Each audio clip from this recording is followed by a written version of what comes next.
German Jewish history under the Nazis, which begins from 33 to 39, really. German Jewish history is lived with the question, how viable is life, Jewish life, and when, if any time, do you say, can't take it, no more, gotta get out? And do you do that early? Do you do that late?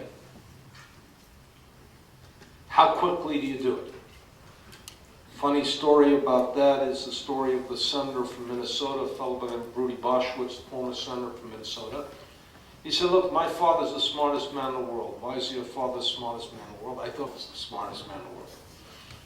He said, my father left Germany on January 31st, 1933. Well, that does a pretty good job of closing the argument. He said, my father always said, if Hitler ever comes to power, I'm leaving. Hitler came to power on January 30th. He bought us tickets that day. We left on January 31st. We could bring out all our material. We could cash in all our property possessions. We could leave. What is the difference between him lived with the idea that the moment of transition where Jewish life is no longer viable is the moment in which what? Hitler comes to power, the madman has come in. But if you begin to say that's not the moment for most, obviously not, then you have to begin by saying that the series of persecutions that took place occurred in a certain type of rhythm. Persecution took place, situation stayed, period of time nothing changed, and it then began again. So the optimist could say the worst is behind us, and therefore there's nothing to do. We've endured this, we can endure some more. And the pessimist can say what? It's bad and it's going to get worse. But also the Jews created a series of institutions in German life that made life more viable. A very simple thing. Students who report the moment they left school tell very interesting but very similar stories. Sheike Weinberg, whom I worked with, said he was beaten up in school and his father went in to see the principal. If your kid's beaten up in school, what does a parent do? You go in to see the principal. And the principal said, I'm sorry, I can't guarantee you the safety of your son in school. The next day he said, I was out.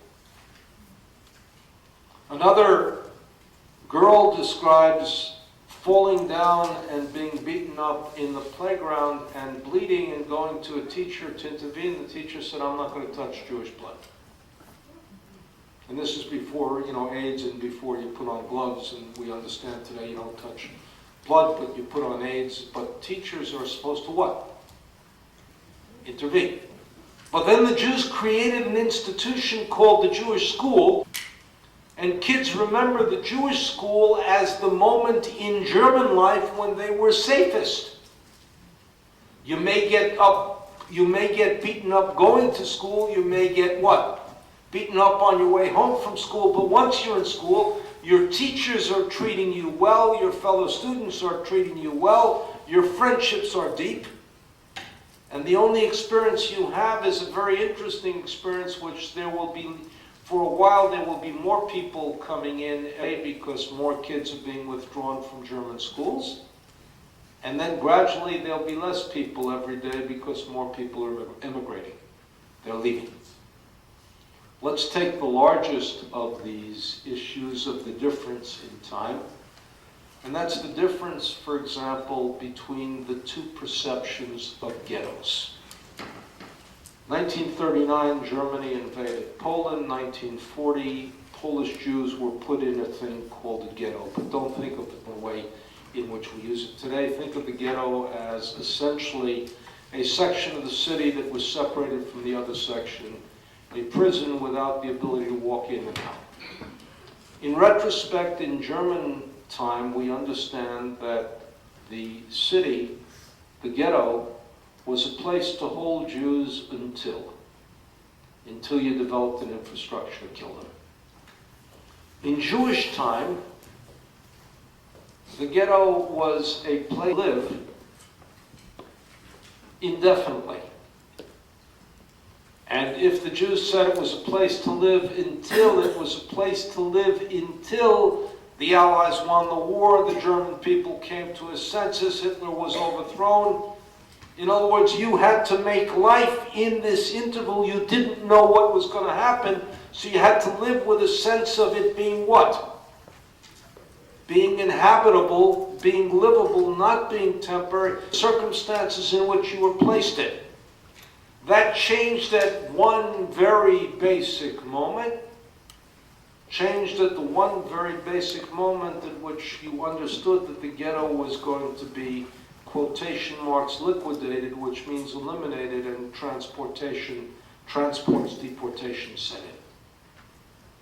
But for 2 years, and in Lodz, for example, for 4 years, you were living an indefinite in suspension without knowing anything else that was going on.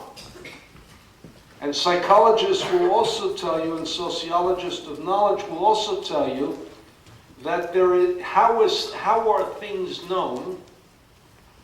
Things are known essentially, a fellow by the name of Peter Berger says there are 3 stages to knowledge. There's externalization, meaning getting information out. There's getting that information confirmed, rectification. And then there's internalization, seeing it from the perspective of what you know.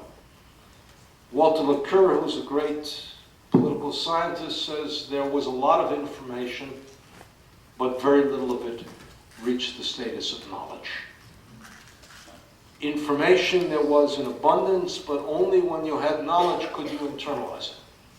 Now let me give you a very interesting example of information that comes out which we understand one way, and they, at that moment, could not understand in the way we do. In July 23rd, 1942, there began the deportation of Jews from Warsaw to Treblinka. Over the next 6 weeks, between 23rd of July and the 12th of September, between 265,000 and 300,000 Jews were deported on trains to Treblinka. And as those deportations stepped in, one group of people said, we have to find out what the hell this Treblinka is. Reasonable request. How do you do it? Well, they had a man who had been active, a man by the name of Zygmunt Freidlich, who was involved in the union movement and had friends who were railroad locomotive operatives. He made contact on the Aryan side with railroad locomotive operatives, and he said, let me go with you to Treblinka. They said, okay, we'll get you on a train and you can be the guy who stokes the fire. He went to a place called Malinka, which was the end of the railroad track to Treblinka. And he started talking in the way in which guys, at a bus terminal would talk, or a railroad, the way pilots would talk in there. He says, tell me what's the story here? Couldn't tell him he was Jewish. What's the story here? What's been happening? I'm new to this assignment. What's the story? They said the following. Trains are coming in full.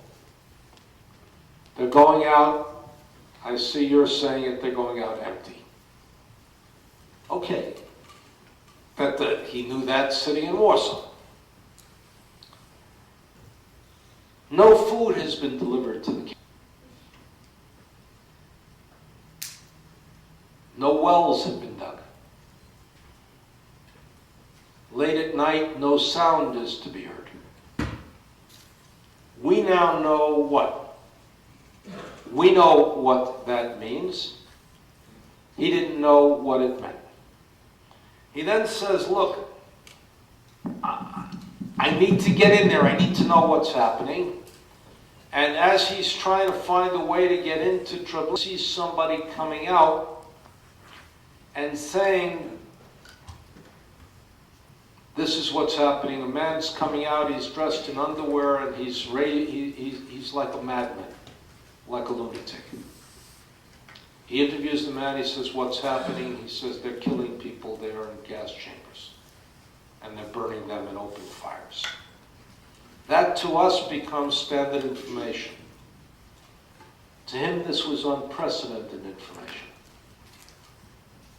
Something he had no way of understanding, something he had no way of comprehending, something he had no way of making sense of. He says, I must go in to see it. He said, you won't get out. He said, how can I know that you're telling me the truth? He said, breathe deeply. And the smell of burning bodies has a distinctive odor. It's ironically a terrible odor that some people say that they smell on 911 with the incineration of 3,000 some odd, 2,900 and some odd Americans. That's the moment at which the knowledge became to one person of what the end result was going to be. Once he had that knowledge, then the ghetto took on an urgency that was different than when you thought you had an indefinite period of time. And anybody who didn't go through that didn't understand what was happening, couldn't internalize it, couldn't act upon it. And therefore, when you came to stuff like armed resistance, how can you engage in armed resistance when you're going to endanger the entire ghetto? And the answer is you can't engage in armed resistance when you're going to the entire ghetto unless you know what? That the ghetto is doomed to destruction. But you can't imagine that. You have to know it. Let me give you one more piece of information on that, which is going to make a couple of you disquieting because I'm going to complicate an easy narration. If you ask, and this is that has now taken on a public life, when President Bush visited Auschwitz, he looked at the pictures of Auschwitz and the pictures of bombs falling over Auschwitz, and he said, why didn't we bomb Auschwitz? It's not the first president to ask that question. The question was asked to Jimmy Carter. The question was asked to Ronald Reagan. The question was asked to Bill Clinton. The question was asked by Bill Clinton in Kosovo, and let's take that seriously. But let me also say bombing is the easy thing, because bombing doesn't involve a prolonged commitment to combat the genocide. It's sort of the high-tech solution, instantaneously bombing and the genocide. Much more problematic is the long-term commitment of troops, and we'll talk about that in a couple of seconds. Well, everybody tells you the reason we didn't bomb Auschwitz was anti-Semitism. And I have a spectacular piece of information that confirm that. I can tell you that I can document that and the like. Except that we discovered a very interesting document dated June 11th, 1944, of a decision by the Jewish Agency in Jerusalem taken under the leadership of David Ben-Gurion, in which the discussion is, should we request that Auschwitz be bombed? And the decision made by the Jewish Agency in Jerusalem is that Auschwitz should not be bombed. We can't request that Auschwitz be bombed. Concede with me for one moment that David Ben-Gurion and the men and women at his cabinet were not anti-Semites. Right? Fairly, there are people in the Israeli political spectrum who would not concede that, but I think most of us would say they may have been wrong, but what? But they're not motivated by hatred of the people on the ground. Is that a fair assumption to make? So you got to ask yourself the question, why did David Ben-Gurion and his associates say you can't bomb Auschwitz? Well, let's complicate the story a little bit further, because they came to the conclusion that they could not be responsible for telling the Allies to murder innocent civilians on the ground. Now we get a complicating, and Over that, it's a decision, but given what they knew at that moment, it's a decision that you can accept as perhaps reasonable. Perhaps reasonable. July 7th, 1944, two operatives from the Jewish Agency, important operatives, Chaim Weizmann, president of the World Zionist Organization, and Moshe Chertok, who was later the foreign minister of Israel, are requesting of Anthony Eden that Auschwitz be bombed. Eden goes to Churchill. Churchill says, get anything you can out of the Royal Air Force, invoke my name if necessary. Now this complicates the situation because if you're serious, you say, look, I'm an empiricist. I'm always persuadable by evidence. June 11th, there's a decision not to bomb Auschwitz. July 7th, there's a request by operatives of the same organization to bomb Auschwitz. Two explanations are possible, and I say this publicly because we come to a third, I'll write another article and give you full credit. One explanation is that the guys in London were operating contrary to instructions. I know that that's possible. Murray never followed my instructions. They were operating contrary to instructions. Now that's possible to think of Weizmann, who had a rivalry with David Ben-Gurion. But there's no other piece of evidence in history that Moshe Chertok, who then later became Moshe Sharet, operated contrary to instructions. So you have to say this is over the top. The second piece of possibility is that something reached Jerusalem between June 11th and July 7th that changed the decision, made it so obvious that the decision was wrong that they didn't have to convene another meeting to be able to even discuss it. What could that be? Well, here we know what it could be. On April 7th, 1944, two men, one of whom died only 2 months ago, Rudolf Verba and Alfred Wexler, escaped from Auschwitz and brought with them diagrams of Auschwitz and created something in Slovakian exile called the Auschwitz Protocols. Maps including details, and including one specific detail that was the single most important detail that they added to what no one knew. They brought the detail that and you saw it in the film we just had,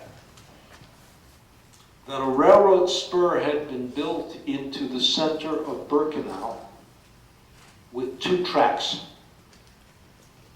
Now, what's the importance of a railroad spur with 2 tracks? Because it means you're bringing the people directly into the camp, and you can unload people on an arriving train, and you can have an empty train depart without having to turn around. And that signaled to anybody who knew that intelligence, it signaled that they were going to kill Hungarian Jews because that was the last living Jewish community. And from the 15th of May to the 8th of July, they deported 437,402 Jews on 147 trains from Hungary to Auschwitz. So, the document they wrote changed the perception of time and space and place, and meant in essence that the people read the document knew.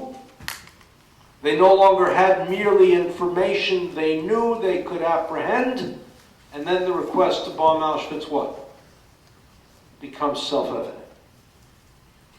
Because if they're bringing 437,402 Jews on 147 trains, if you destroy the crematoria, if you ruin the railroad lines, if you destroy the infrastructure, the people there are for the most part dead anyhow. You may be responsible for the loss of some lives, but what?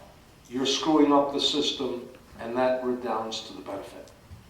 When is that information available? Only when it reaches knowledge. only when it's internalized, only when they know, and therefore they act. Now, let me add one component and then make the transition to the last part of my remarks. There is a student of American Jewish history, was my rabbi by the name of Haskell Lookstein. Wrote a mediocre book that had the most brilliant line in the world at the end. The most brilliant line in the world at the end, I once was accidentally misquoted by a newspaper that quoted me as saying it.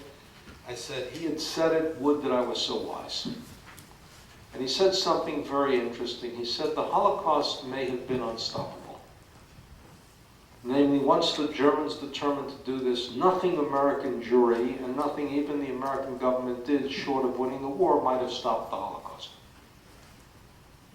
But it should have been unbearable. And it wasn't. Meaning, if you know this is happening, what should happen? You should be screaming and shouting and demonstrating and doing something day in, day out. You shouldn't be having a bazaar, you shouldn't be having a joyous service. You should be what? Fighting every day to save lives. What's the transition? Transition is our generation cannot be defended by saying we don't know. Namely, we live in the age of CNN and the global universe. And when we see genocide taking place, we don't have the defense, we don't know, the information is not available. Let's take Rwanda, which I know because I was in Rwanda. Rwanda. Essentially, the killing that took place was a machete. The American Marines went into Rwanda, do you know why? To get Americans out. Belgian troops left, French troops left, UN troops were confined to base, and the genocide in Rwanda continued. They were dealing with machetes, which meant that any armed group of any significance would what? Would be able to stop it. And indeed, they were beaten back by an army that was composed of exiled fighters, young men, whose family had left Rwanda in 1960. It's the equivalent of the Cuban exile